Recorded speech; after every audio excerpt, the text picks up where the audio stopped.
can base isolation really make homes disaster-proof? Imagine a house that can dance with the earth during an earthquake instead of breaking apart. Sounds like a scene from a movie, right?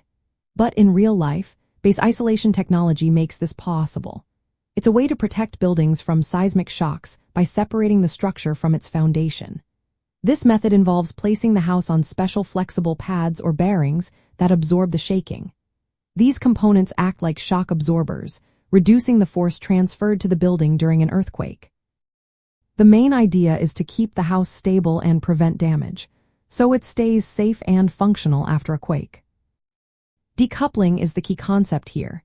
It means the building is separated from the ground, so when the ground moves, the house moves independently. This reduces the seismic forces that normally cause cracks and collapses. The flexible parts used in base isolation include elastomeric pads, lead rubber bearings, or sliding plates. These parts are designed to bend and slide, absorbing energy from the shaking. Some systems even add fluid dampers, which help dissipate energy further and limit how much the house shifts. This technology is especially useful for retrofitting older buildings, like historic homes or unreinforced masonry structures.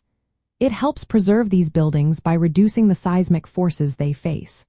For new buildings in earthquake-prone areas, base isolation can be built right into the design. Countries like Japan have strict building codes that requiring such systems for critical infrastructure.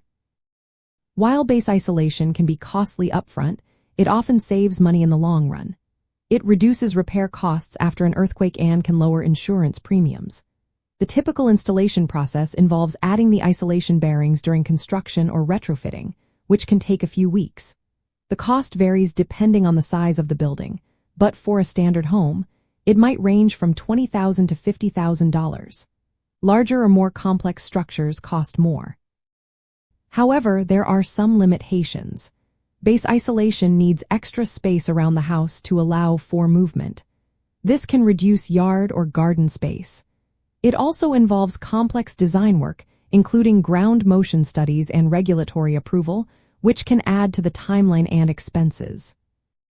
Most importantly, base isolation is designed to keep the building operational after an earthquake. This is vital for hospitals, emergency centers, or homes where residents need to stay safe and secure. It does not make a house completely disaster-proof, but it significantly reduces the risk of structural failure.